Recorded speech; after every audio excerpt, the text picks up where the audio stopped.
It's a phenomenon that's baffling engineers at SpaceX.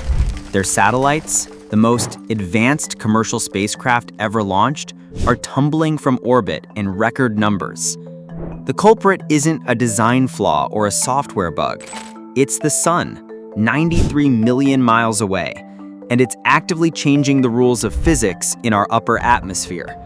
Now, the race is on to solve this deadly cosmic puzzle before our future burns up on re-entry.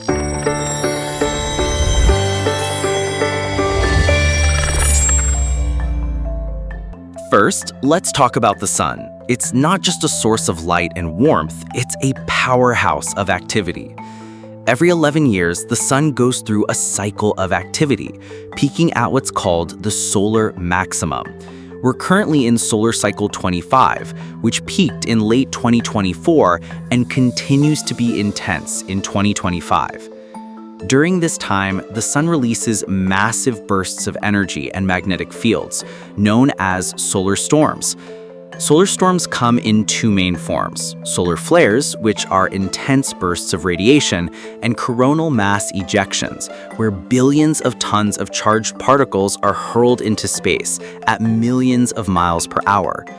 When these particles reach Earth, they interact with our planet's magnetic field, creating geomagnetic storms. These storms are responsible for beautiful auroras like the Northern Lights, but they also have a darker side. Here's where it gets critical for satellites. During a geomagnetic storm, the sun's energy heats up Earth's upper atmosphere, specifically the thermosphere, which extends from about 80 to 1,000 kilometers above the surface. This heating causes the atmosphere to expand, increasing its density at the altitudes where satellites like Starlink operate. More density means more drag, like trying to run through water instead of air. For satellites in low Earth orbit, or LEO, this drag can significantly shorten their lifespan, pulling them back into the atmosphere sooner than planned. A recent NASA study, published in May 2025, confirms this. Researchers, led by Denny Oliveira from NASA's Goddard Space Flight Center, analyzed 523 Starlink satellites launched between 2020 and 2024. They found that during periods of high solar activity, these satellites re-entered the atmosphere up to 10 days earlier than expected.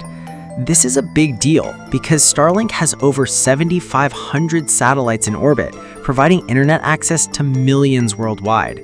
If these satellites are falling faster than anticipated, it could disrupt service and increase costs for SpaceX to maintain the constellation. But why are Starlink satellites particularly vulnerable? It's because they operate in very low Earth orbit, around 550 kilometers above the surface. At this altitude, the atmosphere is still present, though thin, making them more susceptible to atmospheric drag compared to satellites in higher orbits, like those used for GPS or TV broadcasting. Plus, Starlink's sheer scale amplifies the problem. With thousands of satellites, even a small percentage failing prematurely can add up quickly. This not only affects internet connectivity, but also contributes to the growing issue of space debris, which we'll get to in a moment. Let's look at some incidents. In February 2022, a geomagnetic storm caused 40 out of 49 newly launched Starlink satellites to deorbit prematurely. These satellites were supposed to raise their orbits, but couldn't due to the increased drag. They burned up upon re-entry, costing SpaceX millions. More recently, in 2025, similar incidents have been reported. For instance, a geomagnetic storm on October 10, 2024 may have caused the premature re-entry of a Starlink satellite. Debris from these satellites has even been found in places like Canada, highlighting the tangible effects of solar storms, not just in space, but here on Earth. The impact goes beyond SpaceX. Starlink is a critical part of the global internet infrastructure, especially in remote and underserved areas. If satellites continue to fall faster than expected, it could disrupt internet services worldwide. But there's another concern: space debris. As more satellites are launched, not just by SpaceX, but by other companies and countries, the risk of collisions increases. When satellites re-enter prematurely, they can break apart, creating more debris. This debris can threaten other satellites, the International Space Station, and even future space missions. From an international security perspective, satellites are crucial for communication, navigation, and surveillance. Disruptions caused by solar storms could affect everything from military operations to disaster response. So, what can be done? First, better prediction of solar activity is key. NASA and other space agencies are improving space weather forecasting to give satellite operators advanced warning. Tools like the Parker Solar Probe are helping us understand the sun's behavior better. Second, satellite design can be improved. For example, Starlink satellites could be built with more fuel for orbit maintenance or designed to be more aerodynamic to reduce drag. Some companies are already exploring these options. Third, international cooperation is essential.